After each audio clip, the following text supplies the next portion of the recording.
welcome to our channel MedJEX. My name is Radhika Sharma and I am your chemistry educator. So students, आज हम लोग पढ़ने वाले हैं DNF ब्लॉक। तो शुरू करते हैं अपना चैप्टर। तो देखो, सबसे पहले हम लोग बात करते हैं इसकी इंट्रोडक्शन की।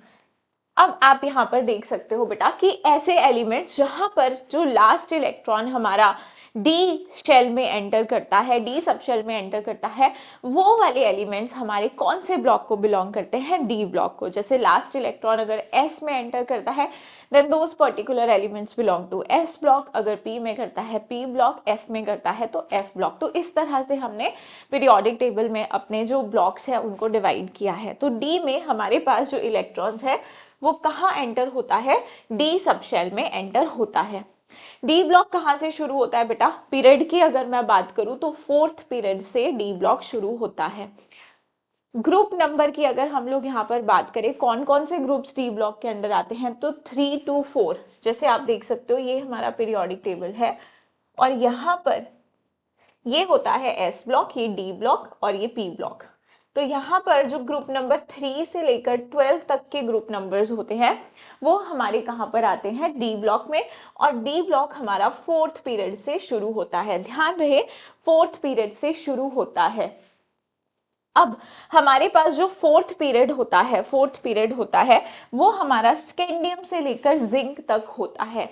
स्कैंडियम से लेकर जिंक तक होता है क्योंकि इसमें जो इलेक्ट्रॉन्स भरे जाते हैं वो 3D सीरीज में भरे जाते हैं। क्योंकि अगर मैं यहाँ जनरल कॉन्फ़िगरेशन की बात करूं तो जनरल कॉन्फ़िगरेशन होती है n-1d ns021। तो यहाँ जो इलेक्ट्रॉन्स भरे जाते हैं वो n-1d शेल में भरे जाते हैं। तो हमारे पास जो 3D सीरीज है वो एक्चुअली कहाँ आ रही है? फोर्थ पीरियड में आ रही है। तो ये नहीं सोचना है कि फोर्थ पीरियड का मतलब 4D सीरीज। फोर्थ पीरियड का मतलब होता है 3D series. 3D series is from scandium to zinc that comes in our fourth period. Then we have 4D series ytterbium to cadmium, fifth period. Then 5D series, then 6D series. अब 5D series हमारी है lanthanum से mercury तक और 6D है हमारी एक्डीनियम से कॉपरनिशियम तक। तो ये हमारा 7th पीरियड में आ गया। ओके, सो ये हो गई हमारे पास कि कितने पर्टिकुलर हमारे पास ग्रुप्स है और कितने पर्टिकुलर हमारे पास पीरियड्स हैं डी ब्लॉक में। ठीक है, तो एक बेसिक आइडिया हमको डी ब्लॉक का यहां से हो गया। अब अगर मैं बात करूं कि डी ब्लॉक को हम लोग जनरली, आपने सुना होगा कि हम लोग ट्रांजिशन एलिमेंट्स बोल देते हैं। तो क्या सारे ही डी ब्लॉक के एलिमेंट्स ट्रांजिशन एलिमेंट्स होते हैं? हाँ, ओल्ड थ्योरी के अकॉर्डिंग हम बोल देते थे कि जो हमारे पास डी ब्लॉक के एलिमेंट्स हैं उन्हें हम बोल देते हैं ट्रांजिशन एलिमेंट्स। बट अब ये जो हमारे जिंक वाला ग्रुप है, zinc cadmium mercury, these are not are transition elements. अब देखो हमारे पास क्या डेफिनेशन है बेटा ट्रांजिशन एलिमेंट्स की। Transition elements are defined as the elements which have incomplete d subshell। जिनके पास incomplete d subshell होता है उन्हें हम क्या कहते हैं? Transition elements, either in neutral atom or in their known oxidation state। जो उनकी जनरल ऑक्सीडेशन स्टेट होती है या फिर ग्राउंड स्टेट में ही अगर उनके पास इनकम्प्लीट डी सबशेल है तब हम ऐसे एलिमेंट्स को बोलते हैं ट्रांजिशन एलिमेंट्स। तो आप देख सकते हो zinc cadmium mercury copernicium group number 12 हमारा पूरा का पूरा कैसा होता है? Is not considered as transition elements. इन्हें हम ट्रांजिशन एलिमेंट्स नहीं कहते हैं because they have fully filled D10 configuration in their neutral as well as stable oxidation state. तो देखो आपके पास जिंक के पास हमें पता है D10 है, इन सब के पास ये जो हमारा 12th ग्रुप है सबके पास D10 है, फुली फिल्ड है। क्या कॉन्फ़िगरेशन होती है अगर मैं आपको जिंक की बोलूं बेटा? Zinc is 3D10 4s2। अच्छा, इसकी जो कॉमन ऑक्सीडेशन स्टेट होती है वो क्या होती है? जिंक +2। तो इसमें भी इसके पास क्या है? 3D10 है क्योंकि इलेक्ट्रॉन 4s से गए। तो जब आपके नॉन ऑक्सीडेशन स्टेट में भी आप इनकम्प्लीट डी सबशेल अचीव नहीं कर पा रहे हो, that means you are not a transition element. बाकियों की बात करूं, अगर मैं मरकरी की बात करूं तो सॉरी मरकरी की बात नहीं, सिल्वर की अगर मैं बात करूं, सिल्वर की, तो सिल्वर हमारा कौन से ग्रुप में आता है? कॉपर वाले ग्रुप में ही आता है। इसकी जो कॉन्फ़िगरेशन होती है हमारे पास that is 5s2 5s1 5s1 and 4d10 है ना, 4d10। तो आप यहाँ पे ये चीज देख सकते हो कि जब Ag प्लस बनेगा तो ये वाले इलेक्ट्रॉन्स हमारे निकल जाएंगे, लेकिन अगर मुझे Ag2 प्लस बनाना होगा तो हमारे पास यहाँ पे क्या अचीव हो जाएगा, हमारे पास यहाँ पे D9 अचीव हो जाएगा Ag+2 में। And this is also known oxidation state of silver, तो हम इसे क्या बोल देंगे, ट्रांजिशन एलिमेंट। अब कॉपर की बात करें तो कॉपर हमारे पास क्या है, कॉपर हमारे पास इट इज 3d10 4s1। तो यहां से अगर मैं एक इलेक्ट्रॉन निकालूंगी तो 3d10, लेकिन कॉपर 2 प्लस हमारा क्या होता है 3d9। तो ये भी अपनी जो जनरल कॉमन ऑक्सीडेशन स्टेट है उसमें क्या शो कर रहा है, 3d9 शो कर रहा है। इनकम्प्लीट डी सब शेल वालों को हम क्या बोलेंगे, transition element. Next we have is general electronic configuration of D block elements. तो जनरल कॉन्फ़िगरेशन हमारी क्या है, n-1 d1 to 0 और ns0 to 2। यस, हमारे पास यहाँ पर d में जो इलेक्ट्रॉन्स हैं वो 1 to 10 प्रोग्रेसिवली फिल होंगे और ns में आपके 0 से लेके 2 तक हो सकते हैं। अब देखो इसमें हमारे कुछ इलेक्ट्रॉनिक कॉन्फ़िगरेशन वाले एक्सेप्शनल केसेस आते हैं और आप एटॉमिक स्ट्रक्चर में इन दोनों को तो पढ़ते ही हो, क्रोमियम एंड कॉपर, ये फेवरेट वाले आपके, इनकी कॉन्फ़िगरेशन आपको अच्छे से याद होनी चाहिए कि यहाँ क्या होता है बेटा 4s1 4s1 4s1, क्योंकि 3d में कॉपर के पास 3d में कॉपर के पास आ जाएंगे 10 इलेक्ट्रॉन और इसके पास आ जाएंगे 3d5। तो ये हाफ फिल्ड फुली फिल्ड हम पढ़ चुके हैं कि स्टेबल कॉन्फ़िगरेशंस होती हैं। इनके अलावा silver, gold, ruthenium, rhodium, platinum, niobium, molybdenum, इन सब में ns1 होता है, इन सब में ns1 होता है। तो जो केसेस बेटा मैंने लिखे हैं, जो मैंने यहाँ पे बोर्ड पे केसेस लिखे हैं, ये आप लोगों को ध्यान में रखने हैं। 0 किस में होता है, ओनली इन पैलेडियम, ns0 किस में होगा, हमारा पैलेडियम में होगा। तो ये इतना हमको याद रह जाएगा। हाँ जी, चलो नेक्स्ट इंपॉर्टेंट प्रॉपर्टीज जो हमको यहाँ पर डी ब्लॉक की पढ़नी है, तो आप देख सकते हो मैंने सारी लिस्ट बना दी है। Physical properties, atomic size, ionization energy, magnetic moment, alloy formation, catalytic power, interstitial compound formation, variable oxidation state, melting point, standard reduction potential, complex formation tendency, colour of एक्वासाइन। तो ये सारी हमारी क्या है, इन डी ब्लॉक एलिमेंट्स की important properties है जो कि हम कवर करने वाले हैं। अब देखो फिजिकल प्रॉपर्टीज की अगर मैं बात करूं सबसे पहले, तो हाई टेंसाइल स्ट्रेंथ इनका है, high thermal and electrical conductivity है, ठीक है। अब थर्मल इलेक्ट्रिकल कंडक्टिविटी इनकी अच्छी है, डक्टिलिटी इनकी अच्छी है, मेलिएबिलिटी अच्छी है, हार्ड होते हैं ये, लो वॉलेटाइल होते हैं। भाई मेटल है, हार्ड है, तो ऑब्वियसली वॉलेटाइल कम होगा, है ना, नहीं जाना चाहेगा वेपर स्टेट में। तो ये इनके जनरल फिजिकल प्रॉपर्टीज हैं। अब इसमें से वो सवाल कैसे फ्रेम कर सकता है कि इनमें से कोई प्रॉपर्टी लिख दे कि D block elements are non malleable, तो आपको पता है कि दिस स्टेटमेंट इज फॉल्स, है ना। कुछ ऐसी ऐसी स्टेटमेंट्स बना के कुछ ऐसा टाइप का क्वेश्चन बना सकता है। अब देखो यहाँ पे जो जिंक, कैडमियम, मरकरी है, उनका क्या है, D10 कॉन्फ़िगरेशन। इनमें क्या होता है बेटा, वीक मेटल मेटल बॉन्डिंग होती है, क्योंकि ऑलरेडी अपने पास क्या है, यहाँ पर D10 सारे इलेक्ट्रॉन्स पेयर्ड हैं, तो वीक मेटल मेटल बॉन्डिंग होती है। Melting point and boiling point इनके कंपैरेटिवली लो होते हैं, बाकियों से इनके कंपैरेटिवली लो होते हैं। और हमें पता है मरकरी तो लिक्विड ही मिलता है हमको रूम टेम्परेचर में, मरकरी कैसा मिलता है, लिक्विड। नेक्स्ट एटॉमिक साइज की बात करते हैं अब हम लोग। एटॉमिक साइज में देखो, अगर हम बात करें 3D सीरीज की, तो साइज का ऑर्डर जो है उसमें हम लोगों को कुछ वेरिएशंस देखने को मिलेगी, क्योंकि हमें पता है जेड इफेक्टिव हमारा लेफ्ट टू राइट जनरली बढ़ता है। हम लोग ने बात करी थी, ये बातें हमने कहाँ पे, पीरियोडिक प्रॉपर्टीज में भी पढ़ी थी, कि जैसे हम लेफ्ट टू राइट बेटा मूव करते हैं हमारा जेड इफेक्टिव बढ़ता है। Z इफेक्टिव होता क्या है, याद करो, मैंने तुमको पीरियोडिक प्रॉपर्टीज में ही बताया है, Z effective is equal to Z minus sigma. Sigma यहाँ पर क्या है, तुम्हारा रिपल्सिव फोर्स या फिर शील्डिंग कांस्टेंट, है ना। तो स्क्रीनिंग कांस्टेंट या शील्डिंग कांस्टेंट हम इसे कहते हैं। अब जैसे जैसे आप पीरियड में लेफ्ट टू राइट मूव करते हो ये जेड इफेक्टिव बढ़ता है तो बेटा साइज कम होता है, साइज कम होता है। तो देखा ये जाना चाहिए था कि लेफ्ट टू राइट हम मूव करें तो साइज शुड डिक्रीज, लेकिन एक इरेगुलर सा पैटर्न हमको देखने को मिलता है कि स्कैंडियम का साइज टाइटेनियम का छोटा है, स्कैंडियम से फिर वेनेडियम का छोटा है, क्रोमियम क्रोमियम तक हमको यही पैटर्न मिल रहा था, क्योंकि यहाँ पे जो जेड इफेक्टिव था that was greater than sigma, shielding effect से ज्यादा था हमारा। फिर जो मन था यहाँ पे मैंगनीज, कैसे याद करते हैं इसको, शक्ति वीकर मन फीको निको जन। तो ये जो मैंगनीज था इसका साइज क्रोमियम से बड़ा हो गया और हमारा यहाँ पर Fe से बड़ा हो गया, ठीक है। इसके D5 कॉन्फ़िगरेशन होती है। हमें यहाँ पे फीको नी का साइज देखो, आयरन कोबाल्ट निकल ये हमारे बराबर हो गए, तो यहाँ पर हम बोलते हैं कि हमारे पास जो Z इफेक्टिव है वो ऑलमोस्ट हमारा स्क्रीनिंग कांस्टेंट के बराबर हो जाता है, अट्रैक्टिव फोर्सेस रिपल्सिव फोर्सेस के बराबर हो जाती है, और यहाँ पर हमारा Z इफेक्टिव जो है वो कम हो जाता है सिग्मा से।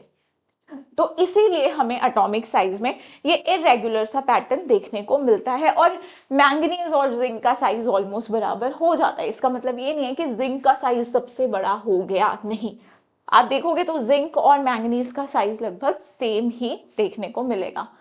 तो ये हो गई सीरीज की बात। अगर क्वेश्चन पूछेगा तो वो तुमसे इसमें ज्यादा 3D सीरीज का ही पूछता है। अब ग्रुप में is a very important variation.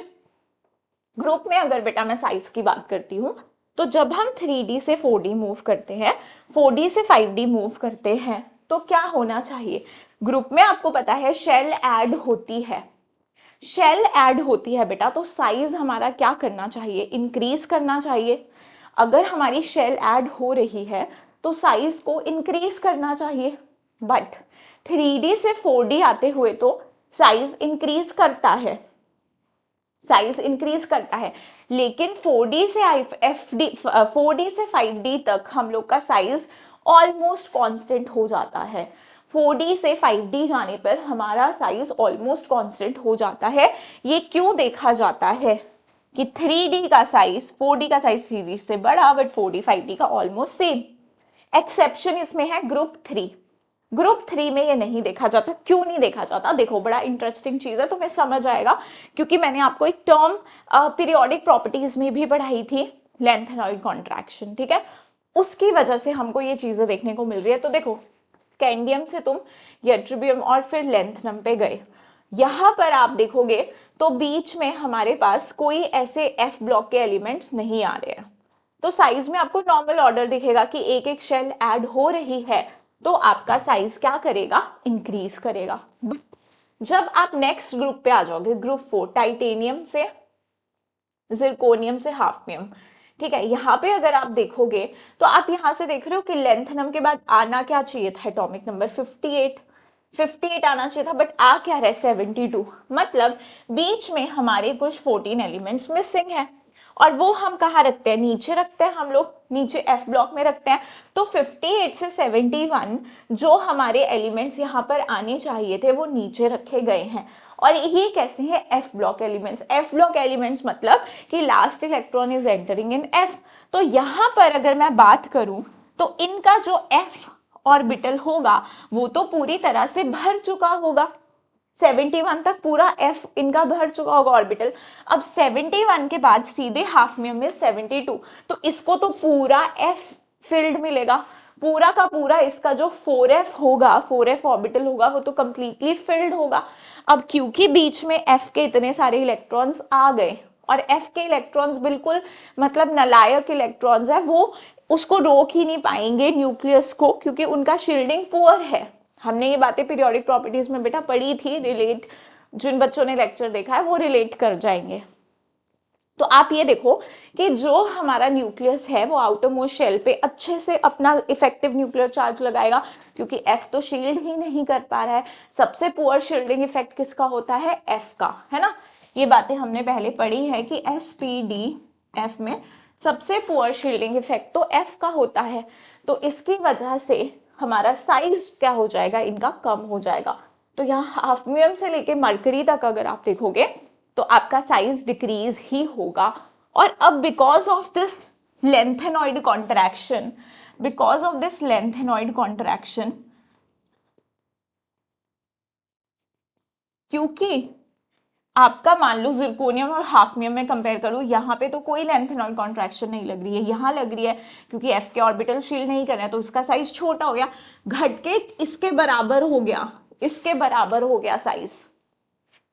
ठीक है, तो इस तरह से हम ग्रुप में देखेंगे कि ग्रुप 3 में आपका जो साइज है वो नॉर्मल ट्रेंड फॉलो करेगा ग्रुप का, कि हमारा जो साइज है भाई वो इंक्रीज करता है टॉप टू बॉटम आने पे, लेकिन यहाँ पे तो इंक्रीज करेगा, लेकिन फिर हमारा 4D और 5D का जो साइज है वो कैसा हो जाएगा, बराबर, ड्यू टू लेंथेनॉइड कॉन्ट्रैक्शन।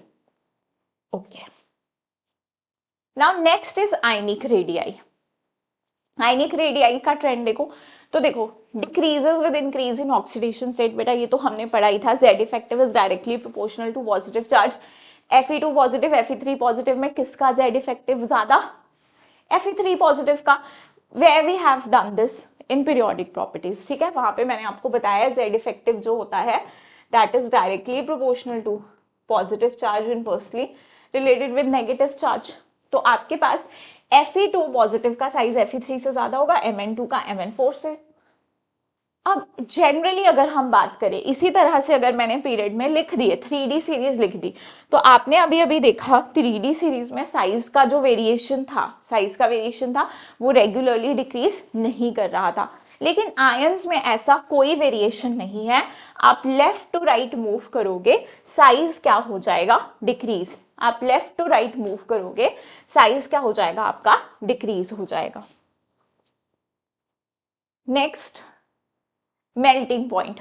तो देखो मेल्टिंग पॉइंट का जो ऑर्डर है उस पर सवाल आ जाते हैं। आप देखो मैंने सारे पॉइंट्स आपके लिए यहाँ पर सम अप कर रखे हैं, तो इनको बस इतने पॉइंट्स अगर आप अपने दिमाग में रख लेते हो, अगर आपका क्वेश्चन आता है तो आपसे एग्जाम में क्वेश्चन बनेगा। चलो जनरली अगर बात करें, एक जनरल बात करें, तो मेल्टिंग पॉइंट बॉइलिंग पॉइंट कैसे होते हैं, हाई होते हैं डी ब्लॉक एलिमेंट्स के। रीजन क्या क्या है कि भाई इनके पास जो है अनपेयर्ड इलेक्ट्रॉन्स होते हैं n-1d में, ns में। बाकियों के कंपैरेटिवली इनके पास ज्यादा अनपेयर्ड इलेक्ट्रॉन्स होते हैं, क्योंकि ns में भी हैं और d में भी हैं इनके पास इलेक्ट्रॉन्स, तो यहाँ पे कहीं ना कहीं ज्यादा नंबर ऑफ इलेक्ट्रॉन्स अवेलेबल रहते हैं। एटॉमिक मास पे भी डिपेंड करता है, पैकिंग एफिशिएंसी इन सॉलिड पे भी डिपेंड करता है। अब जो बातें हमें याद रखनी है बेटा वो क्या है कि मैक्सिमम जो मेल्टिंग पॉइंट पूरे डी ब्लॉक में होता है वो किसका होता है, हमारा, देखो इसमें हमारे पास जो क्रोमियम वाला ग्रुप है ना, ठीक है, सबसे ज्यादा मैक्सिमम जो होगा वो इसका होगा, टंगस्टन का। टंगस्टन का सबसे ज्यादा मेल्टिंग पॉइंट होगा पूरे डी ब्लॉक में। और अगर अपनी सीरीज में अगर हम बात करेंगे तो इसी के जो ग्रुप मेंबर्स हैं उन्हीं का मेल्टिंग पॉइंट ज्यादा होगा अपनी सीरीज में, लेकिन पूरे डी ब्लॉक में बोल दिया तो टंगस्टन। ठीक है, तो सबसे ज्यादा अगर कोई तुमसे पूछ ले कि भाई 3D सीरीज में मुझे बताओ कि किसका मेल्टिंग पॉइंट सबसे ज्यादा है, तो तुम बोलोगे क्रोमियम का, और अपना 4D में मॉलिब्डेनम का, अपना 5D में, सॉरी ये 3D 4D 5D, हाँ 5D में टंगस्टन का। तो अब आप ये देख लो कि हमारे पास अगर पूरे डी ब्लॉक में हमने साइड कर लिया टंगस्टन, और ये हमने अपनी अपनी पर्टिकुलर सीरीज में, तो एक ही ग्रुप है जो हमारा मेल्टिंग पॉइंट में क्लियर विनर है। अब देखो ट्रेंड्स की बात करूं ना मैं ग्रुप वाइज के, टॉप टू बॉटम क्या होता है, टॉप टू बॉटम इंक्रीज करता है डिक्रीज करता है, तो तुम याद रखोगे कि ग्रुप 4 to 10, ग्रुप 4 से लेके 10 तक हम क्या बोलेंगे बेटा कि आपका जो मेल्टिंग पॉइंट है वो इंक्रीज करता है। यहाँ पर कोई भी सच कोई एक्सेप्शन नहीं है, आपका सिंपली क्या कर रहा है, इंक्रीज कर रहा है 4 से लेके 10 तक। लेकिन 3 और 12 में इज नाउ डिफरेंट, इससे उल्टा है। यहाँ पे क्या हो रहा है, आपका 4 से लेके 10 तक आपका जो मेल्टिंग पॉइंट है वो क्या कर रहा है, इंक्रीज कर रहा है, 5D का, फिर 4D का, फिर 3D का। 3 to 12 नहीं, सॉरी, सिर्फ ग्रुप 3 और ग्रुप 12, सिर्फ ग्रुप 3 और ग्रुप नंबर 12। 3 कौन सा हो गया हमारा, स्कैंडियम वाला ग्रुप, मैं यहाँ पे लिख देती हूँ स्कैंडियम वाला ग्रुप, और हमारा 12th ग्रुप कौन सा हो गया, लास्ट वाला, दैट इज जिंक वाला ग्रुप। जिंक वाला ग्रुप, ठीक है, स्काइला वाला ग्रुप, जिंदगी कैडबरी होगी वाला ग्रुप।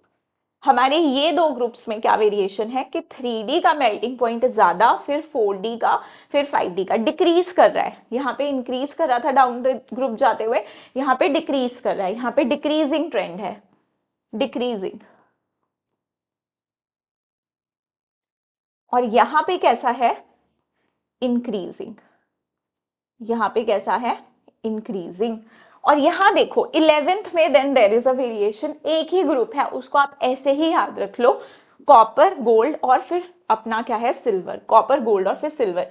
3D का ज्यादा, फिर बीच में 5D आ गया, फिर 4D, एक ही ग्रुप है, इसको आप ऐसे ही याद रख लो नाम से, कॉपर है, फिर गोल्ड है, फिर हमारा सिल्वर है।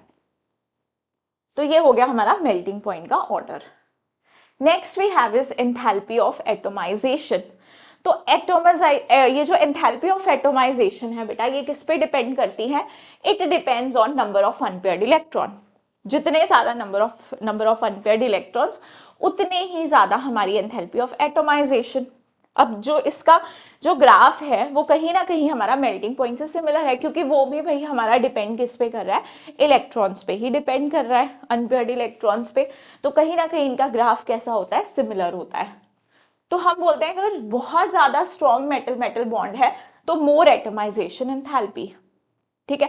अब तुम्हारे मेटल मेटल है, अगर मुझे उनके बीच का जो फोर्स ऑफ अट्रैक्शन है वो तोड़ना है, मुझे उनको बिल्कुल एक अलग एटॉमिक स्टेट में, एक एटम में चेंज करना है, मेटल मेटल आपस में बॉन्डेड है और मुझे वो फोर्स को तोड़ना है, उसको एटम में चेंज करना है, तो मुझे क्या करना पड़ेगा, कुछ एनर्जी देनी पड़ेगी, उसी को हम लोग क्या बोलते हैं, एंथैल्पी ऑफ एटमाइजेशन बोल देते हैं। तो जितना ज्यादा अगर स्ट्रॉन्ग मेटल मेटल बॉन्ड है तो मुझे उन्हें अलग करना मुश्किल होगा, तो एंथैल्पी ऑफ एटोमाइजेशन ज्यादा होगी। 3D सीरीज में बात करें अगर हम, तो जो जिंक है, जो हमारा जिंक है, ये कभी पूछ लिया जाता है, zinc has lowest atomisation enthalpy. क्यों भाई, इसके सबसे लोएस्ट क्यों है, due to fully filled subshell. आप देखो enthalpy of atomisation number of unpaired electron पे डिपेंड करती है, क्योंकि जितने अनपेयर्ड इलेक्ट्रॉन होंगे उतनी बॉन्डिंग स्ट्रॉन्ग होगी, उतनी मेटालिक बॉन्डिंग क्या होती है, स्ट्रॉन्ग होती है। और इसके पास तो अनपेयर्ड इलेक्ट्रॉन्स नहीं है, अनपेयर्ड इलेक्ट्रॉन्स नहीं है। और आप देखो जब आप स्कैंडियम से जा रहे हो मैंगनीज तक, तो आप मैक्सिमम इलेक्ट्रॉन 5 ही अनपेयर्ड फिल कर सकते हो, उसके बाद तो पेयरिंग होने लग जाएगी। अपना क्रोमियम तक जाओ तो उसके पास मैक्सिमम अनपेयर्ड इलेक्ट्रॉन है 3d5 4s1, बाद में पेयरिंग शुरू हो जाती है। तो हमें कहीं ना कहीं जैसा मेल्टिंग पॉइंट का ग्राफ होता है वैसे ही हमें एटोमाइजेशन का भी देखने को मिलता है। तो सबसे कम एंथैल्पी ऑफ एटोमाइजेशन किसकी है, जिंक की, क्योंकि वहां पे कैसा है, फुली फिल्ड कॉन्फ़िगरेशन है 3d10 4s2। Now next is ionisation energy. तो बेटा आयनाइजेशन एनर्जी में भी हमें काफी इरेगुलर ट्रेंड देखने को मिलता है, क्योंकि हमारे एटॉमिक साइज का ट्रेंड भी कैसा है, इरेगुलर है। कहीं ना कहीं इलेक्ट्रॉनिक कॉन्फ़िगरेशन में भी वेरिएशंस है, तो इसकी वजह से हमें आयनाइजेशन एंथैल्पी का जो ट्रेंड हमें देखने को मिलता है वो भी इरेगुलर होता है। अगर मैं फर्स्ट आयनाइजेशन एनर्जी की बात करूं, आयनाइजेशन एनर्जी क्या होती है, किसी आइसोलेटेड गैशियस एटम में से इलेक्ट्रॉन निकालने को हम लोग क्या बोलते हैं, आयनाइजेशन। किसी पर्टिकुलर गैशियस आइसोलेटेड एटम से इलेक्ट्रॉन निकालने को क्या कहा जाता है, प्रोसेस ऑफ आयनाइजेशन, है ना। वो एनर्जी जो हम देते हैं उसे उसे हम कहते हैं आयनाइजेशन एनर्जी। जब पहली बार इलेक्ट्रॉन निकला उसे बोलेंगे फर्स्ट आयनाइजेशन एनर्जी, दूसरी बार उसी में से इलेक्ट्रॉन निकाला तो उसे बोलेंगे सेकंड, तीसरी बार उसी में से तीसरा इलेक्ट्रॉन निकाल रहे हैं तो उसे बोलेंगे थर्ड आयनाइजेशन एनर्जी। इन्हें कहते हैं सक्सेसिव आयनाइजेशन एनर्जीज। तो IE1 अगर आप देखो तो स्कैंडियम, फिर वेनेडियम, क्रोमियम, फिर टाइटेनियम, फिर मैंगनीज, फिर निकल, फिर जिंक, फिर कोबाल्ट, फिर आयरन, फिर जिंक। इसे याद रखने के लिए हम कुछ भी न्यूमेरिक बना सकते हैं, काफी सारे न्यूमेरिक होते हैं, तो इसको किसी भी अपनी मर्जी के न्यूमेरिक से याद रखो, क्योंकि ऑलरेडी हम लोग ने बहुत सारी ट्रिक्स बना रखी होती है। तो आपको जो भी न्यूमेरिक इसके लिए बनाना है आप इसके लिए बना सकते हो। तो ये हमारा क्या है, 3D सीरीज की, 3D सीरीज की IE1 का ट्रेंड। अब सबसे ज्यादा तुमसे क्वेश्चन ये कैसे पूछ लेता है इसमें, इस पर्टिकुलर दो मेटल से देगा, पूछ लेगा इसकी आयनाइजेशन एनर्जी क्यों इंक्रीज होगी, क्योंकि एक जनरल ट्रेंड की बेटा अगर मैं बात करूं, जनरल ट्रेंड की बात करूं, तो आपको पता है जैसे जैसे अगर इफेक्टिव न्यूक्लियर चार्ज बढ़ेगा इलेक्ट्रॉन निकालना हमारे लिए मुश्किल हो जाएगा। अगर इलेक्ट्रॉन निकालना मुश्किल हो जाएगा तो एक जनरल ट्रेंड में बोल सकती हूँ that ionisation energy is directly proportional to Z effective. अब इसमें वेरिएशन तो आती है because of electronic configuration also, क्योंकि कुछ स्टेबल कॉन्फ़िगरेशन होती हैं। यहाँ हमें पता है कि साइज का भी एक रेगुलर ट्रेंड तो नहीं है, तो वेरिएशंस तो है इसमें, बट एक हम जनरली फिर भी कंपेयर कर सकते हैं दो एलिमेंट्स के ionisation energy on the basis of their electronic configuration. जैसे कि यहाँ पे अगर मैं बात करूँ IE1 क्रोमियम से मैंगनीज का ज्यादा है। क्या कॉन्फ़िगरेशन होती है मैंगनीज की? 3d5 4s2। क्रोमियम की 3d5 4s1। तो normally chromium to manganese Z effective बढ़ रहा है, आयनाइजेशन एनर्जी बढ़ रही है। अब क्रोमियम की कॉन्फ़िगरेशन एक इलेक्ट्रॉन निकलने के बाद क्या बन जाएगी? 3d5 है ना, 4s के इलेक्ट्रॉन्स चले गए। मैंगनीज की क्या बन जाएगी? 3d5 4s1। अब अगर अकॉर्डिंग टू मैं जेड इफेक्टिव देखूं तो मैंगनीज की ज्यादा होनी चाहिए, बट क्रोमियम की ज्यादा क्यों है? Because of the stable half filled configuration, because of this stable half filled configuration, stable half filled configuration की वजह से इसके IE जो है वो ज्यादा है, IE2। अब कॉपर और जिंक में किसकी ज्यादा? भाई कॉपर तुम्हारा क्या है? 3d10 3d10 4s1। जिंक क्या है? 3d10 4s2। ठीक है, तो कॉपर की देख लो, जिंक की हमारे कॉपर से ज्यादा ही है भाई, तो वो तुम्हें ऐसे ही कुछ देगा जो तुम्हारे easily on the basis of electronic configuration solve हो जाएंगे, तो ऐसे किसी एलिमेंट के बीच में कंपैरिजन करवा देगा। तो देखो जिंक से निकाला दिस, तो following the trend of Z effective की वजह से zinc is greater than copper. But why second ionisation enthalpy, वो पूछेगा why second ionisation enthalpy of copper is more than zinc. तो आपको पता है अब कॉन्फ़िगरेशन क्या है? 3d10, इसके 3d10 4s1। तो भाई ये तो हमारी फुली फिल्ड है, ये तो फुली फिल्ड है, ये तो बहुत ज्यादा स्टेबल है, इसमें से हमारे लिए इलेक्ट्रॉन निकालना मुश्किल है, ये स्टेबल से अनस्टेबल में तो नहीं जाना चाहेगा, so we have to provide extra energy. So that is why copper की जो आयनाइजेशन एनर्जी 2 है that is more than the zinc. तो ऐसे क्वेश्चन हमसे आयनाइजेशन एनर्जी पे पूछे जा सकते हैं। अब आ गया तुम्हारा ऑक्सीडेशन स्टेट्स। ठीक है, तो कुछ ऐसी ऑक्सीडेशन स्टेट्स मैंने तुम्हारे लिए लिखी है जो हमारी एग्जिस्ट ही नहीं करती हैं। जैसे स्कैंडियम +2 एग्जिस्ट नहीं करता है, स्कैंडियम +2 एग्जिस्ट नहीं करता है, आयरन +5 एग्जिस्ट नहीं करता है, कोबाल्ट +5 एग्जिस्ट नहीं करता है, क्रोमियम +1 एग्जिस्ट नहीं करता है, कॉपर +2 एग्जिस्ट नहीं करता है। लेकिन copper +2 exist only in aqueous medium due to greater hydration energy. Copper +2 हमारा एक्वस मीडियम में एग्जिस्ट करता है। और जिंक और जो स्कैंडियम होते हैं वो वेरिएबल वैलेंसी शो नहीं करते हैं, वेरिएबल वैलेंसी शो नहीं करते हैं। स्कैंडियम +3 शो करता है और जिंक हमारा +2 शो करता है सिर्फ, क्योंकि स्कैंडियम आपका क्या है बेटा? स्कैंडियम आपका है 3d1 4s2 और आगे तुम्हारा आर्गन। अगर ये बेटा 3 इलेक्ट्रॉन लूज कर जाएगा तो ये stable noble gas like configuration achieve कर लेगा, सो ये 3+ ही शो करना पसंद करता है। जिंक की बात करें तो zinc is your argon 3d, argon 3d10 and 4s2। अच्छा, अगर इसने 2 इलेक्ट्रॉन लूज कर दिए तो ये क्या अचीव कर लेगा? एक फुली फिल्ड कॉन्फ़िगरेशन अचीव कर लेगा। तो इसीलिए ये सिर्फ और सिर्फ जिंक +2 शो करना चाहता है, जिंक +3 नहीं शो करेगा, क्योंकि फिर तो D9 हो जाएंगे। तो ये कुछ हमारे पास जो कॉमन ऑक्सीडेशन स्टेट्स है, ये भी ध्यान रहे कि कौन सी ऑक्सीडेशन स्टेट्स हमारी ऐसी हैं जो कौन से कंपाउंड शो नहीं करती। तो अब नेक्स्ट देखो, stability of higher oxidation state in D block. तो डी ब्लॉक में क्या होता है कि जैसे जैसे आप डाउन द ग्रुप मूव करते हो तो आपकी हायर ऑक्सीडेशन स्टेट स्टेबल होती है। हायर ऑक्सीडेशन स्टेट जैसे कि क्रोमियम है +6, मॉलिब्डेनम +6, टंगस्टन +6, ठीक है। अब ये जो +6 होगी ये सबसे ज्यादा स्टेबल होगी टंगस्टन में, मॉलिब्डेनम में, क्रोमियम के कंपैरिजन में। पी ब्लॉक में हम इससे उल्टा देखते थे, इनर्ट पेयर इफेक्ट, जहां हम बोलते थे कि डाउन द ग्रुप जाते हैं तो हमारी लो ऑक्सीडेशन स्टेट स्टेबल होती है due to inert pair effect, लेकिन यहाँ पर डाउन द ग्रुप मूव करने पे हमारी हायर ऑक्सीडेशन स्टेट्स कैसी होती हैं, स्टेबल होती है। तो अगर मैं यहाँ पे बात करूं तो जो मेरा क्रोमियम +6 है, ठीक है, जैसे CrO3 है, ये कैसे एक्ट करेगा, it will act as a oxidising agent, ठीक है। ये रिड्यूस हो जाएगा, ये +6 से हमारी लोअर ऑक्सीडेशन स्टेट पे मूव कर जाएगा, तो इसमें क्या हो जाएगा, हम रिडक्शन देख सकते हैं। जो खुद की रिडक्शन करे, दूसरे की ऑक्सीडेशन करे, उसे ही हम क्या बोलते हैं, ऑक्सीडाइजिंग एजेंट। लेकिन मॉलिब्डेनम +6 और tungsten +6 they are not oxidising agent because they are very stable, क्योंकि ये ऑलरेडी इतने स्टेबल हैं। क्या ये खुद की रिडक्शन करवाना चाहेंगे, नहीं चाहेंगे, तो ये जो है हमारे ये ऑक्सीडाइजिंग एजेंट की तरह एक्ट नहीं करते।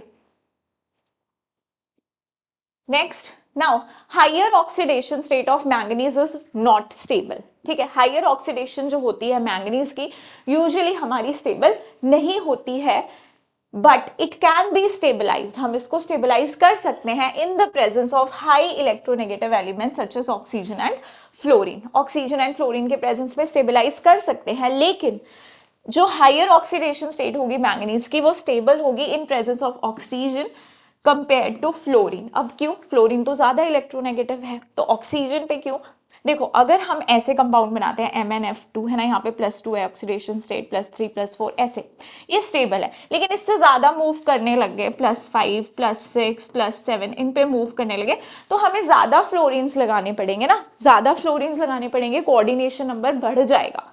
अगर मुझे +7 अचीव करना है और मुझे 7 फ्लोरीन लगाने पड़ रहे हैं, तो आसपास वो 7 फ्लोरीन क्या करेंगे, स्टीरिक हिंड्रेंस क्रिएट कर देंगे, स्टीरिक हिंड्रेंस क्रिएट कर देंगे, तो ये स्टेबल नहीं हो पाएंगे।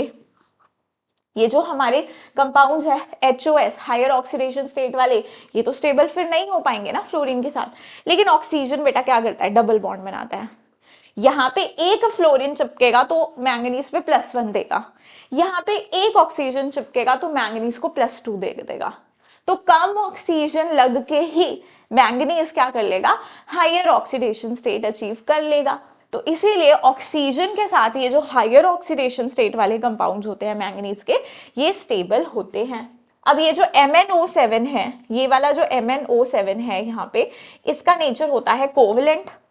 मैंगनीज यहाँ पे क्या होता है, टेट्राहेड्रली सराउंडेड होता है, और बॉन्ड इसमें MnO7 में कैसा होता है, MnO-Mn ब्रिज प्रेजेंट होता है।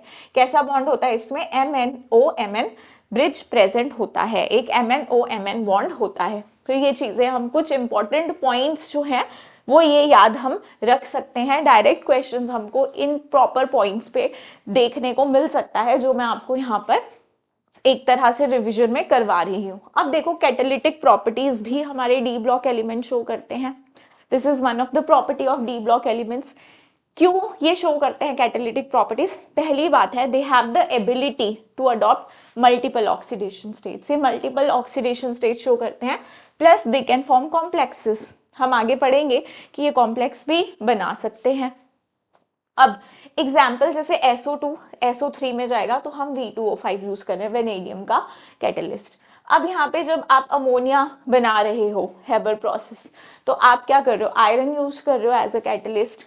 निकल हम हाइड्रोजनेशन में, ऑर्गेनिक में रिएक्शंस पढ़ते हैं हम लोग, एल्कीन्स को एल्केन में चेंज कर रहे हैं तो हाइड्रोजनेशन करते हैं ना उस वक्त, तो हम यूज क्या करते हैं, निकल, प्लेटिनम, ये सारे कैटलिस्ट यूज करते हैं। तो ये कौन से अपने डी ब्लॉक के हैं, तो कैटलिस्ट जनरली हम देखते हैं डी ब्लॉक के। अब देखो डी ब्लॉक में हमें एनसीईआरटी पे ये वाला पर्टिकुलर रिएक्शन दिया है हमारे पास, यहाँ पे I नेगेटिव का रिएक्शन हम H2OH2 नेगेटिव आयन से कर रहे हैं, और कैटलिस्ट हम यूज कर रहे हैं Fe3+। अब अगर आप कैटलिस्ट नहीं लोगे तो ये रिएक्शन नहीं होगा, क्यों, क्योंकि ये डायरेक्टली इसके साथ रिएक्ट नहीं कर रहा है। पहले I नेगेटिव Fe3+ के साथ रिएक्ट करेगा और चेंज हो जाएगा I2 में और Fe2+ में, ठीक है। यहाँ पे ये रिड्यूस हो जाएगा, Fe3+ रिड्यूस हो जाएगा Fe2+ में, ठीक है। अब यहाँ पर जो मेरा Fe2+ है, ये जो Fe2+ यहाँ पे बना है, फिर ये हमारा इसके साथ रिएक्ट करेगा S2O8 2 नेगेटिव के साथ और इसे चेंज कर देगा सल्फेटाइन में SO4 2 नेगेटिव में, और खुद किस में चेंज हो जाएगा, खुद अपनी ऑक्सीडेशन करके किस में चेंज हो जाएगा, फिर से Fe3+ में। ठीक है, क्योंकि कैटलिस्ट तो हमें पता है कि कंज्यूम नहीं होते हैं रिएक्शन में। तो इस तरह से हमारे ये जो डी ब्लॉक के एलिमेंट्स हैं ये क्या करते हैं, कैटालिटिक प्रॉपर्टी शो करते हैं। नाउ इंटरस्टिशियल कंपाउंड्स, देखो इंटरस्टिशियल कंपाउंड्स क्या होते हैं हमारे पास, small atoms like carbon, nitrogen, hydrogen क्या हो जाते हैं, they trap inside the crystal lattice of metals, है ना। जो हमारे पास ये मेटल्स होते हैं, इस तरह से जो इनका लेटिस होगा, उनके बीच में उनके बीच में हमारे ये कुछ कंपाउंड्स होंगे, जैसे कार्बन हो गया या नाइट्रोजन, ये ट्रैप हो जाएंगे, ये इधर ट्रैप हो जाएंगे। तो ऐसे कंपाउंड्स को हम लोग क्या बोल देंगे, इंटरस्टिशियल कंपाउंड्स। अब इनकी ये जो कुछ प्रॉपर्टीज हैं, ये ध्यान से देखो, नॉन स्टोइकोमेट्रिक रेशियो होता है इनका, ठीक है, नॉन स्टोइकोमेट्रिक रेशियो होगा। Next, neither ionic nor covalent, ना ये आइनिक होते हैं, ना ये कोवलेंट होते हैं। मेल्टिंग पॉइंट इनका प्योर मेटल के कंपैरिजन में हाई होगा। मेटेलिक कंडक्टिविटी भी इनके अंदर प्रेजेंट होती है, मेटल्स के अंदर जैसे कंडक्टिविटी होगी वैसे इनके पास, लेकिन ये हमारे केमिकली इनर्ट होते हैं, केमिकली इनर्ट होते हैं। तो इनमें से किसी पॉइंट पे आपसे क्वेश्चन पूछा जा सकता है। Next, alloy formation. तो देखो मेटल, जो डी ब्लॉक के मेटल्स होते हैं ना, कंपैरेटिवली उनका साइज में इतना ज्यादा डिफरेंस नहीं होता है, उनके साइज में इतना ज्यादा डिफरेंस नहीं होता है, इसीलिए हम उनको अलॉय बनाने में यूज कर लेते हैं, अलॉय फॉर्मेशन के लिए यूज कर लेते हैं। क्या होता है एलॉय, क्या होता है, बेसिकली हम मेटल्स को ही मिक्स कर रहे हैं, तो मैंने लिखा है ब्लेंड ऑफ मेटल्स, है ना। अब alloys are formed by different atoms with metallic radius about 15% of each other. भाई जो आप मेटल्स ले रहे हो उनके रेडियस में 15% से ज्यादा डिफरेंस नहीं होना चाहिए, ऑलमोस्ट उनका सिमिलर साइज होना चाहिए, ये कंडीशन है हमारी अलॉय बनने के लिए। इसीलिए मोस्टली हम डी ब्लॉक के मेटल्स को अलॉयज के लिए चूज करते हैं। और कैसे होते हैं, ये हार्ड होते हैं, इनका हाई मेल्टिंग पॉइंट भी रहता है। नाउ एग्जाम्पल ये कुछ इंपॉर्टेंट है, जैसे ब्रास, ये आप 8th क्लास में भी पढ़े आपने एग्जाम्पल, जैसे कि ब्रास कॉपर प्लस जिंक से मिलके बनता है, ब्रॉन्ज हमारा कॉपर प्लस टिन से मिलके बनता है। Now next properties are formation of complex compounds, formation of coloured ions और मैग्नेटिक प्रॉपर्टीज। तो देखो फॉर्मेशन ऑफ कॉम्प्लेक्स कंपाउंड्स क्यों कर पाते हैं ये कॉम्प्लेक्स, जो हम कोऑर्डिनेशन कॉम्प्लेक्सेस पढ़ते हैं ना, डी ब्लॉक के पढ़ते हैं, क्यों, क्योंकि इनके आयनिक चार्जेस ज्यादा होते हैं, दूसरा इनका स्मॉल साइज होता है, और इनके पास सबसे ज्यादा इंपॉर्टेंट बात, वेकेंट डी ऑर्बिटल प्रेजेंट होता है, वेकेंट डी ऑर्बिटल प्रेजेंट होता है। इसीलिए ये क्या करते हैं, कॉम्प्लेक्स बनाते हैं, जैसे हमारे पास ये आयरन का कॉम्प्लेक्स, यहाँ पर मैंने एक एग्जाम्पल लिया है। अब कलर्ड आयंस की बात करें, देखो कलर्ड आयंस में मोस्टली वो तुमसे कलर नहीं पूछता है कि इस आयन का क्या कलर है, ऐसा क्वेश्चन तुम नहीं देखोगे अपने एग्जाम में कि तुम्हें कलर याद रखना पड़े, मतलब सच मैंने ऐसे क्वेश्चंस तुम्हारे एग्जाम में नहीं देखे हैं। तुमने ये याद रखना है कि कौन कलर शो नहीं करता है। तो भाई कलर शो करने के लिए देखो हमें जरूरत होती है अनपेयर्ड इलेक्ट्रॉन्स की, अनपेयर्ड इलेक्ट्रॉन्स की, ठीक है। डी ऑर्बिटल में क्या होता है, किसकी वजह से होता है, एक्साइटेशन की वजह से, डी डी ट्रांजिशन की वजह से। अब तुम जैसे कोऑर्डिनेशन में ज्यादा पढ़ोगे कि डी के, तुम्हें पता है ये 5 डी जनरेट डब्बे होते हैं, 5 डी जनरेट डब्बे होते हैं, ये क्या कर जाते हैं, स्प्लिट कर जाते हैं, है ना, ईजी और T2G में, ऐसे ईजी और T2G में क्यों करते हैं, कैसे करते हैं, वो वहां पे पढ़ते हैं। अब हम लोग क्रिस्टल फील्ड थ्योरी जब हम करते हैं CFT, वहां पे ज्यादा पढ़ते हैं। तो ये T2G, ये Eg, है ना, ये ऐसे स्प्लिट कर जाते हैं। तो यहां से यहां तक का transition is possible between the electrons, D के ही तो डब्बे हैं, तो डी और डी में ट्रांजिशन हो रहा है, तो आप इसको क्या बोल रहे हो, डी डी ट्रांजिशन बोल रहे हो। तो इस डी डी ट्रांजिशन की वजह से क्या आता है, कलर। अब इस ट्रांजिशन के लिए सबसे पहली बात है इलेक्ट्रॉन होने भी चाहिए और अनपेयर्ड होने चाहिए। तो इसका मतलब D0 के पास तो इलेक्ट्रॉन है ही नहीं, ये शो नहीं करेगा डी डी ट्रांजिशन, तो ये कलर भी नहीं दिखाएगा। D10, D10 में कोई अनपेयर्ड इलेक्ट्रॉन ही नहीं है, तो ये भी कलर नहीं दिखाएगा। तो याद रख लो तुम डायरेक्टली कि D0 और D10 कलर नहीं दिखाएगा, इतना याद रख लोगे, गुड। अब तुम्हारे पास D1 से लेके D9 क्या है, अनपेयर्ड इलेक्ट्रॉन्स प्रेजेंट है, तो ये आयंस कैसे होंगे, कलर्ड होंगे, ये वाले आयंस कलर्ड होंगे। अब एक सवाल और है इसमें कि मैंगनीज MnO4 नेगेटिव जो है हमारा, ये तो यहाँ पे मैंगनीज +7 ऑक्सीडेशन स्टेट में है, बट इसका तो बहुत प्यारा पिंक कलर होता है, इसलिए मैंने इसको पिंक कलर से ही लिखा है यहाँ पे, है ना। इस पिंक कलर ड्यू टू किस वजह से DD transition is not possible. Mn+7 भाई इसके पास तो है ही नहीं, बचा ही नहीं कोई D इलेक्ट्रॉन, हमने तो सारे निकाल दिए इसके इलेक्ट्रॉन्स। अब ये क्यों कलर शो कर रहा है, सो ये कलर शो कर रहा है तुम्हारा लीगेंड मेटल चार्ज ट्रांसफर की वजह से, due to charge transfer from ligand to metal. अब देखो मैंगनीज जो है ना, मैंगनीज जो है हमारा, ये लिंक्ड है हमारा ऑक्सीजन के साथ। अब ऑक्सीजन के पास तो होते हैं ना अनपेयर्ड इलेक्ट्रॉन्स या फिर लोन पेयर्स होते हैं, तो मैंगनीज +7 है, उस पर इतना ज्यादा मतलब उसके पास इलेक्ट्रॉन्स है ही नहीं, तो ऑक्सीजन सोचेगा चल यार मैं ही अपने इलेक्ट्रॉन्स ट्रांसफर कर देता हूँ, तो oxygen here is ligand and that is metal, तो इसे हम क्या कहते हैं, LMCT, ligand metal charge transfer, इसकी वजह से भी कलर आता है। नाउ मैग्नेटिक मोमेंट भी देखो तुमसे निगलवा लेता है वो, तो कुछ नहीं करना, इसमें क्या फॉर्मूला होता है मैग्नेटिक मोमेंट का, spin only magnetic moment, mu is equal to n+2 under root Bohr magneton, इसके यूनिट्स है n, here is number of unpaired electrons, number of unpaired electrons है। अब तुम एक चीज देखो यहाँ पर कि तुमसे कुछ भी आयन दे देगा, तुम्हें पहले उसके अनपेयर्ड इलेक्ट्रॉन कैलकुलेट करने पड़ेंगे, फिर n की वैल्यू पुट करके तुम्हें यहाँ पे म्यू की वैल्यू निकालनी पड़ेगी। अब देखो जो हमारे पास इलेक्ट्रॉन्स, जो कि हमारे पास जहाँ पे कोई अनपेयर्ड इलेक्ट्रॉन्स नहीं होते हैं, जहाँ पे सारे इलेक्ट्रॉन्स पेयर्ड होते हैं, पेयर्ड इलेक्ट्रॉन्स ही होते हैं, तो वो हमारे कैसे होते हैं, they are repelled by magnet. अगर हम उसे मैग्नेटिक फील्ड में रखें, so they are repelled by magnet, है ना। उन्हें हम क्या कहते हैं, डायामैग्नेटिक, उन्हें हम क्या कहते हैं, डायामैग्नेटिक। और पैरामैग्नेटिक कौन होते हैं भाई,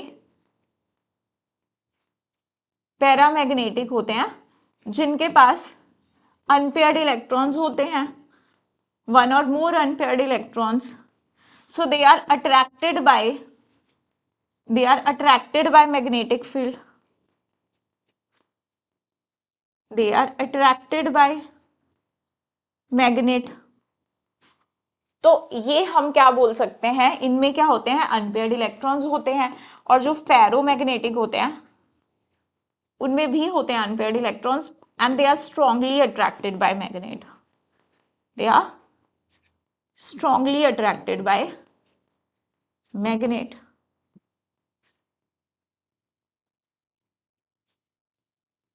ठीक है, तो आप ये देख सकते हो यहाँ पर कि आपको क्या होगा कि जो हमारे पास जिनमें n का वैल्यू 0 आ जाएगा ना, n का वैल्यू 0, अनपेयर्ड इलेक्ट्रॉन है ही नहीं, वो कैसे हो जाएंगे तुम्हारे डायामैग्नेटिक, वो कैसे हो जाएंगे तुम्हारे डायामैग्नेटिक। और सिंपल है, मान लो इसके अंदर 5 अनपेयर्ड इलेक्ट्रॉन है, तो n की वैल्यू 5, तो जो भी तुम्हारी कुछ भी आंसर आएगा ना, अगर 5 अनपेयर्ड इलेक्ट्रॉन है या जितने भी अनपेयर्ड इलेक्ट्रॉन है, सॉल्व करोगे अंडर रूट, तो कुछ 5 पॉइंट समथिंग ही आएगा, या 4 है तो 4 पॉइंट समथिंग आएगा, 3 है तो 3 पॉइंट समथिंग आएगा, तो आंसर हमेशा ऐसा ही आता है। तो बहुत ज्यादा इसमें कैलकुलेशन की नीड नहीं होती है। कितने इलेक्ट्रॉन्स होते हैं, वैसे भी 1 से लेकर 9 तक ही होंगे हमारे पास, है ना, उसमें हम लोग वैसे भी याद रख सकते हैं, जब वैल्यूज ही ऐसी हैं 5 पॉइंट 6 पॉइंट समथिंग, तो हमारे लिए याद रखना ईजी होती है। चलो नेक्स्ट अब हम लोग देखते हैं,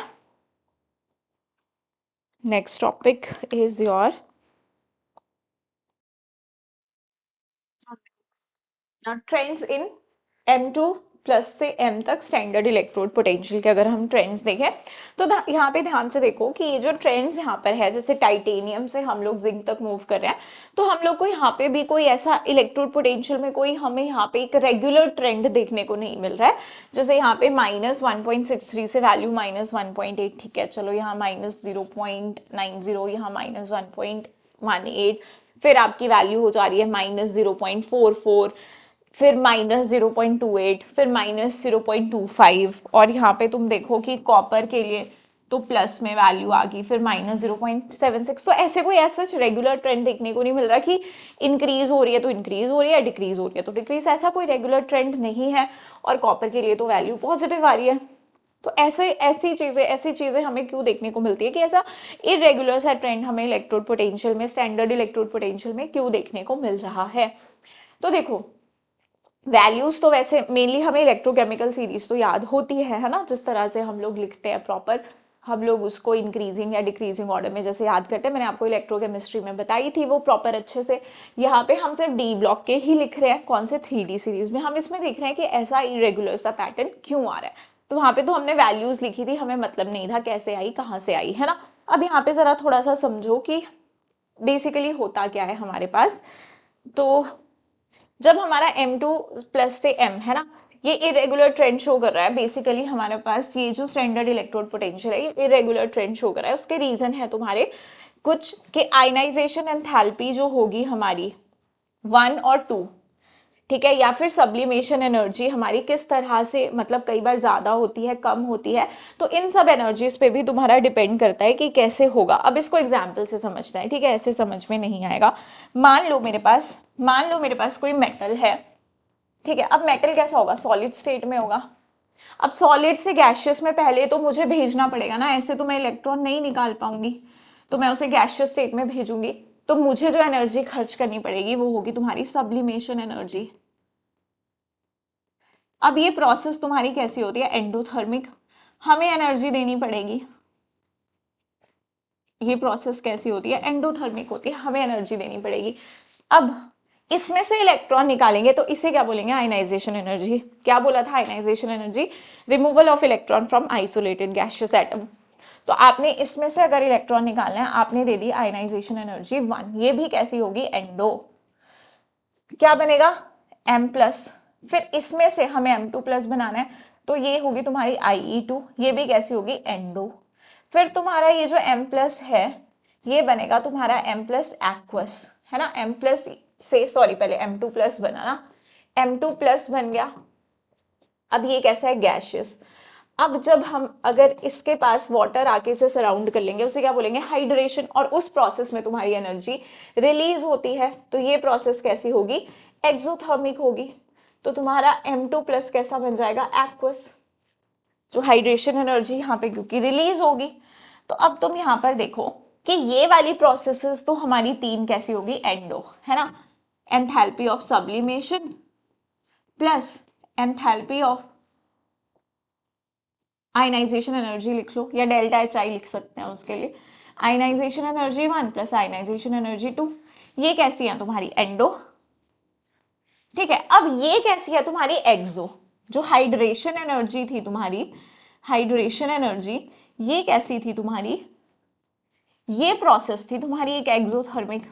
तो अब ये डिपेंड करेगा ना कि ओवरऑल जो तुम्हारी वैल्यू आएगी वो नेगेटिव आएगी, वो इस पे डिपेंड करेगी कि हाइड्रेशन एनर्जी अगर ज्यादा रिलीज होती है, क्योंकि ये प्रोसेस एक्सो है। अगर यहाँ पे ये ज्यादा एनर्जी देनी पड़ती है तो तुम्हारी ओवरऑल वैल्यू कैसी आएगी, पॉजिटिव आएगी। अब तुम देखो कि कॉपर के लिए सवाल है कि कॉपर में पॉजिटिव क्यों आती है, तो जरा मैं लिखूं कॉपर सॉलिड से पहले हम क्या करेंगे, यहाँ तो एनर्जी देंगे सब्लिमेशन एनर्जी, उसको किस में चेंज कर लेंगे, गैशियस में। फिर हम आयनाइजेशन एनर्जी 1 लगा के कॉपर प्लस बनाएंगे, फिर हम आयनाइजेशन एनर्जी 2 खर्चा करके Cu2 प्लस बनाएंगे, फिर हम हाइड्रेशन करवा के उसको एक्वस में चेंज करेंगे। ये प्रोसेस एक्सो होगी। लेकिन बाकी की प्रोसेसेस कैसी हैं, बाकी की प्रोसेसेस हमारी यहाँ तक की दीज आर एंडो। अब देखो यहाँ पे कॉपर से कॉपर प्लस 1 बना, ये क्या कॉन्फ़िगरेशन हो जाएगी तुम्हारी 3D10, ये क्या थी 3D10 4s1। अब यहां में से जब तुमको 3D10 हो गया, यहां से इलेक्ट्रॉन निकालना है तो बहुत ज्यादा एनर्जी देनी पड़ेगी, because this configuration is stable, this is stable. तो यहां पर आपको इस प्रोसेस में जो आयनाइजेशन एनर्जी देनी पड़ती है वो बहुत ज्यादा देनी पड़ती है। वैसे I1 जो IE1 होता है, जो सक्सेसिव एनर्जीज होती है वो इंक्रीज ही करती है, IE2 ज्यादा ही होगी, हर एक आयन के लिए ज्यादा होगी, लेकिन यहां पर कंपैरेटिवली बहुत ज्यादा होगी। IE2 जो होगी वो बहुत बहुत बहुत बहुत ज्यादा होगी IE1 के कंपैरिजन में, होती सबके ज्यादा है बट इस केस में बहुत ज्यादा होगी। इसलिए हमारे पास जो ओवरऑल जो यहाँ पर आएगा, ये पर्टिकुलर हमारा जो कन्वर्जन है ये होगा एंडोथर्मिक। तो इसीलिए जो इसका इलेक्ट्रोड पोटेंशियल का वैल्यू आता है वो आता है पॉजिटिव में, वो कैसा आता है पॉजिटिव में प्लस 0.34। तो कॉपर का ध्यान रहे कि पूरी सीरीज में कॉपर ही क्यों पॉजिटिव है वो हमसे पूछ सकता है। अब आप इसको नोट डाउन कर सकते हो। Next is E not M3 plus से M2 प्लस जा रहा है, तो हमारे पास अगर हम बात करें स्कैंडियम 3 प्लस से स्कैंडियम तक जाने की, अब हमें पता है स्कैंडियम 3 प्लस तो स्टेबल होता है, तो इसकी वैल्यू कैसी होगी, लो वैल्यू होगी, नेगेटिव में होगी, नहीं जाना चाहेगा। क्यों? क्योंकि स्कैंडियम 3 प्लस की कॉन्फ़िगरेशन कैसी होती है, नोबल गैस कॉन्फ़िगरेशन। फिर हम बात करें Zn3 प्लस से Zn2 प्लस में, तो जाना चाहेगा, तो यहाँ पे कैसी आती है वैल्यू, पॉजिटिव आती है, क्योंकि हमें पता है Zn2 पॉजिटिव कैसा हो जाएगा, D10 कॉन्फ़िगरेशन हो जाएगा। Mn3 प्लस से Mn2 प्लस में भी जाएगा, क्योंकि वहां पे भी क्या हो रहा है, हाफ फिल्ड कॉन्फ़िगरेशन अचीव हो रही है, मैंगनीज 2 प्लस की कॉन्फ़िगरेशन D5 हो जाती है, इसीलिए हाई पॉजिटिव वैल्यू हमें मैंगनीज के लिए भी देखने को मिलती है। मैंगनीज 3 प्लस से मैंगनीज 2 प्लस में जाना पसंद करता है, ये यहाँ से रिड्यूस होगा। इसका पोटेंशियल कैसा आ रहा है, हमारा पॉजिटिव में आ रहा है। जिसका पोटेंशियल पॉजिटिव है मतलब वो रिड्यूस होना चाहेगा, जिसका नेगेटिव में है वो नहीं होना चाहेगा। जैसे स्कैंडियम 3 प्लस से स्कैंडियम में नहीं जाना पसंद करेगा, क्योंकि वो ऑलरेडी वहां पर स्टेबल है। अब देखो कुछ ऑक्साइड्स हैं हमारे पास डी ब्लॉक के, कुछ इंपॉर्टेंट ऑक्साइड्स की अगर मैं बात करूं, तो ऑल मेटल ऑक्साइड्स कैसी होती है, they are ionic in nature. Metal oxides की जनरली आयनिक होती है, they are ionic in nature, है ना। और ये जो स्कैंडियम ऑक्साइड होता है दैट डजंट एग्जिस्ट, क्योंकि हमें पता है कि स्कैंडियम तो +3 में एग्जिस्ट करता है, +2 में एग्जिस्ट ही नहीं करता है, हमने ये बात डिस्कस कर ली।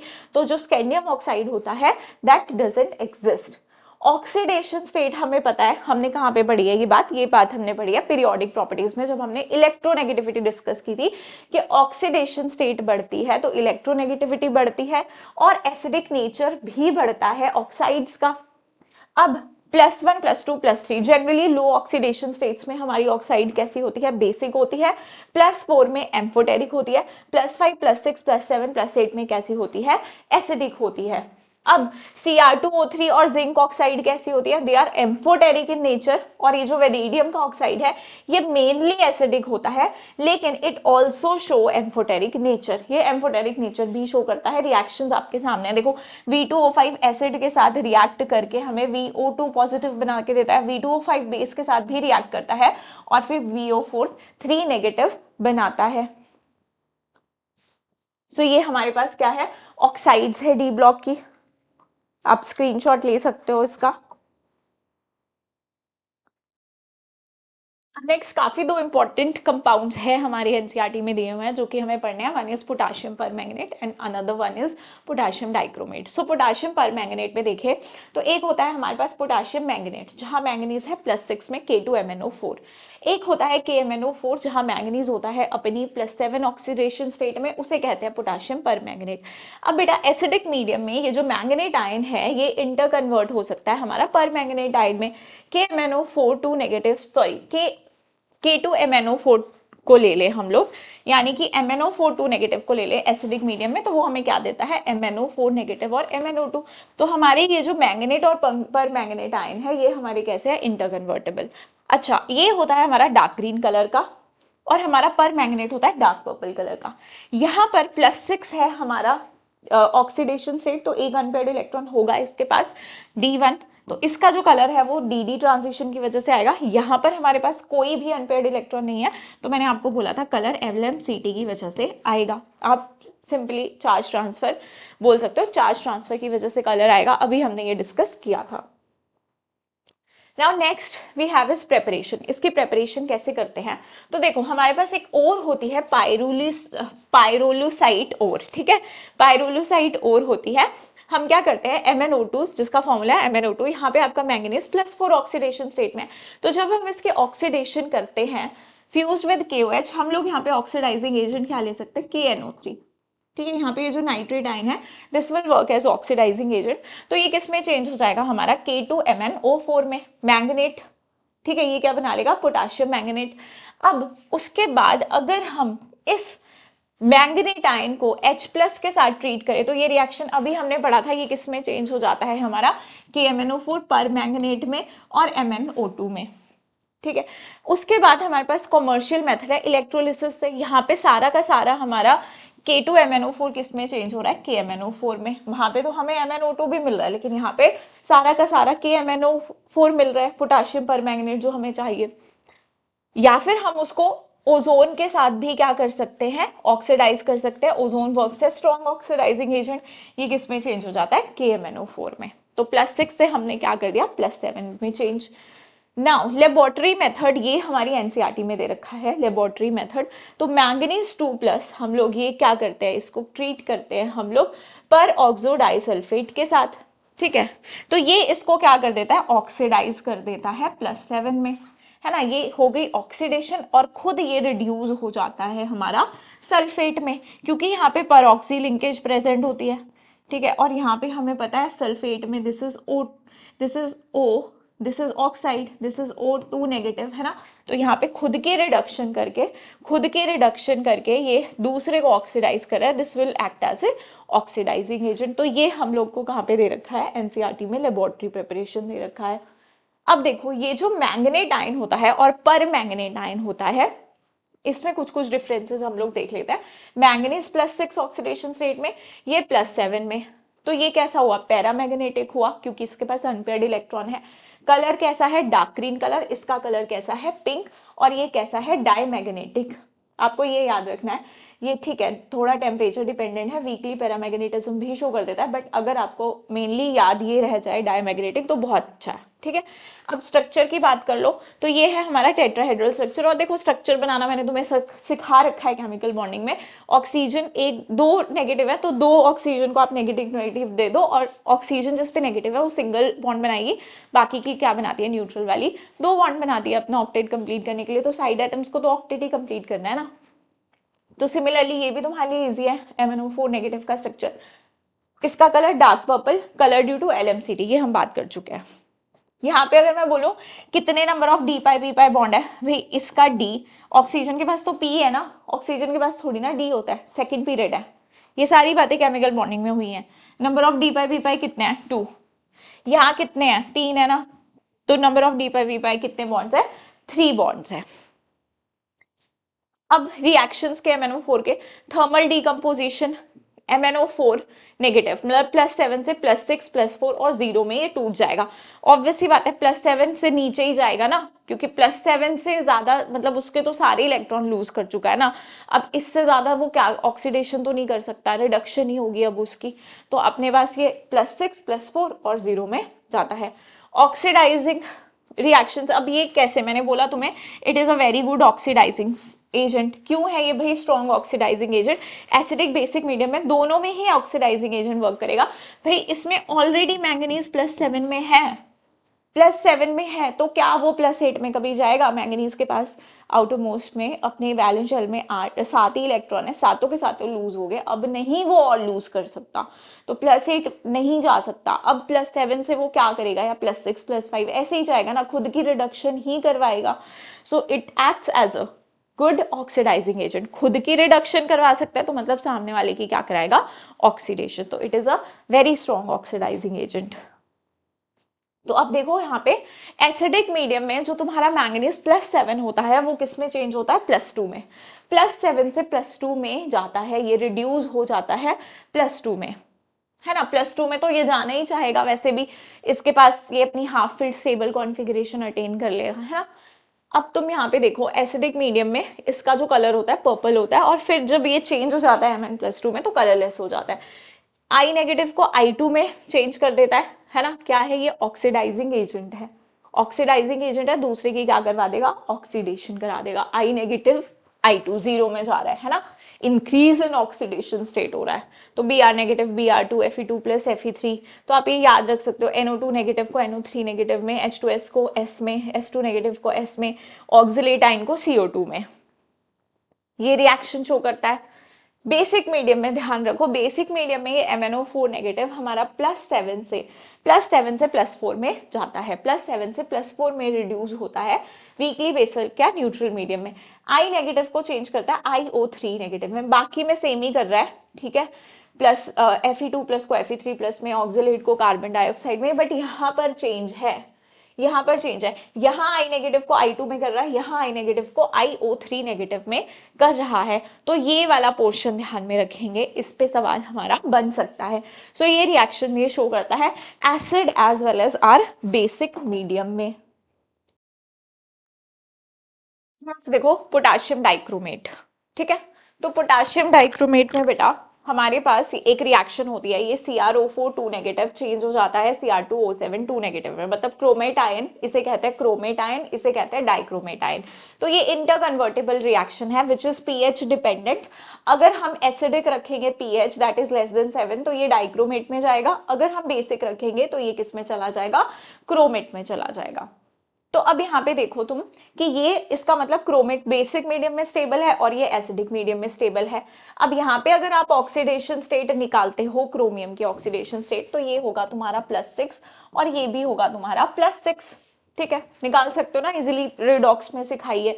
यहाँ पे ऑक्सीजन के ऊपर चार्ज आएगा -8, इधर है -2, वहां पे जाके वो ऐड +6 है ना, इजीली। चलो, तो ऑक्सीडेशन स्टेट चेंज नहीं हो रही है, ऑक्सीडेशन स्टेट सेम है, तो आप इसको रिडॉक्स रिएक्शन तो नहीं बोल सकते हो, it's just pH dependent interconvertible reaction, जहां पे तुम्हारा क्रोमेट आयन डाइक्रोमेट में चेंज हो रहा है, डाइक्रोमेट एसिड में स्टेबल है और तुम्हारा क्रोमेट बेसिक में स्टेबल है। इसके बाद देखो प्रेपरेशन ऑफ K2Cr2O7, तो इसे हम प्रिपेयर करते हैं फ्रॉम क्रोमाइट ओर, क्रोमाइट ओर से प्रिपेयर करने वाले हैं। अब ये क्रोमाइट ओर क्या होती है, FeCr2O4, ये एक मिक्स्ड ऑक्साइड होती है जो कि FeO और Cr2O3 से मिलके बनी होती है, Fe+2 में है और क्रोमियम यहाँ +3 में है। तो हम क्या करेंगे, इसको एयर के प्रेजेंस में ऑक्सीडाइज कर देंगे, ऑक्सीडेशन कर देंगे, और Fe जो ये FeO था ये चेंज हो गया Fe2O3 में, +3 में ऑक्सीडेशन होगी, क्रोमियम +3 से किस में चला गया, +6 में चला गया। अब ये है बेसिक, और ये देखो क्रोमियम हायर ऑक्सीडेशन स्टेट, ये कैसा है अपना एसिडिक है। अब अगर मैं यहाँ पे NaCrO4 डालूं तो ये कैसी है, बेसिक, ये भी कैसा है, बेसिक। तो ये रिएक्शन तो नहीं होगा, हमें ये चाहिए भी नहीं, हमें तो CrO3 चाहिए। तो हमने क्या किया, यहाँ पे ये रिएक्शन करा दिया, एसिड बेस का रिएक्शन हो जाएगा और हमें मिल जाएगा Na2CrO4। अब इसके बाद हम इसको एसिडिक मीडियम में रिएक्ट करवा दे तो हमें यहाँ से क्या मिल जाएगा, Na2Cr2O7, हमें मिल गया है Na2Cr2O7। लेकिन हमें यहाँ पर सोडियम डाइक्रोमेट तो नहीं चाहिए, पोटाशियम डाइक्रोमेट चाहिए। तो सोडियम को हम रिएक्ट करवाएंगे KCl से, क्या हो जाएगा हमारा, डिस्प्लेसमेंट रिएक्शन हो जाएगा ना, रिएक्टिव मेटल लेस रिएक्टिव को डिस्प्लेस कर देगा यहाँ से, तो ये बन जाएगा K2Cr2O7। अब ये जो Na2Cr2O7 था ये भी तुम्हारा कैसा था, ये ऑरेंज सॉल्यूशन था, ये कैसा था, ऑरेंज सॉल्यूशन था, ये सॉल्यूबल होता है, और जो हमारा पोटाशियम होता है वो एक्चुअली लेस सॉल्यूबल होता है, तो हमें यहाँ पर ऑरेंज कलर के क्रिस्टल्स ऑब्टेन हो जाते हैं। तो ये है हमारी प्रेपरेशन किसकी, पोटाशियम डाइक्रोमेट की। अब देखो इसके स्ट्रक्चर की बात करें क्रोमेट की और अपने डाइक्रोमेट की, तो ये टेट्राहेड्रल स्ट्रक्चर है, ठीक है, यहाँ पे क्या है, सारी CrO बॉन्ड लेंथ इक्वल है क्योंकि रेजोनेंस हो रहा है, ठीक है, D pi P pi bond कितने हैं, 2 हैं, ठीक है, 2 D pi P pi bonds है। ये भी हमारी टेट्राहेड्रल, यहाँ पे 2 टेट्राहेड्रल यूनिट्स है, फ्यूज्ड है ऑक्सीजन के थ्रू, है ना। यहाँ पे CrO Cr ये कैसा है, ब्रिज, ये ब्रिज। अब 4 D pi P pi bonds हैं, 4 है। अब क्योंकि यहाँ पर जो टर्मिनल वाले ऑक्सीजन है सिर्फ उनमें रेजोनेंस हो रहा है, ब्रिज वालों में रेजोनेंस नहीं हो रहा है, तो बॉन्ड लेंथ डिफरेंट आएगी, टर्मिनल वालों की बॉन्ड लेंथ डिफरेंट होगी, ब्रिज वालों की बॉन्ड लेंथ डिफरेंट होगी। यहाँ पे तुम्हारा जो टर्मिनल वाला बॉन्ड लेंथ है वो कम होगा तुम्हारे ब्रिज वाले से, क्योंकि यहाँ रेजोनेंस हो रहा है, डबल बॉन्ड कैरेक्टर आ रहा है, तो बॉन्ड लेंथ कम हो जाएगी। नेक्स्ट तुम देखो रिएक्शंस ऑफ K2Cr2O7, तो ये भी क्या है, this is also a very good oxidising agent, ये भी अपनी हायर ऑक्सीडेशन स्टेट में प्रेजेंट है।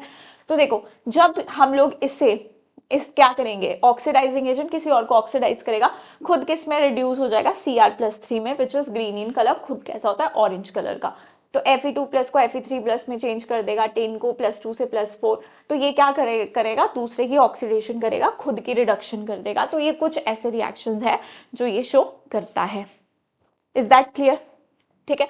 तो अब देखो जहाँ तक हमने कर लिया, ठीक है, ये जो हमने अभी तक पढ़ लिया डी ब्लॉक में, तो इसमें बेटा क्या है कि अब जो तुम्हारे क्वेश्चंस हैं वो तो एनसीईआरटी बेस्ड ही होने हैं, एंड मोस्टली हमने एनसीईआरटी की सारी चीजें यहाँ पर कवर कर ली हैं। क्वेश्चन क्या होता है ना कि लाइन से ही आना होता है, but still I want you to do questions from NCERT exemplar as well, क्योंकि वहां से भी डिट्टो क्वेश्चंस उठ के आते हैं। तो हमने ये chapter properly most of the important चीजें हमने यहाँ पे कवर कर लिया। Now it's your job to study it from NCERT line to line. इसको रिवाइज करो क्योंकि बहुत भूलने वाला चैप्टर है, बहुत ज्यादा भूलने वाला चैप्टर है। अगर रिवीजन छोड़ दिया तो भूल सकते हो एग्जाम में, तो इसको आप मल्टीपल टाइम्स रिवाइज करो और एनसीईआरटी एग्जाम्पलर के क्वेश्चंस भी लगाओ। So thank you so much for this session and bye.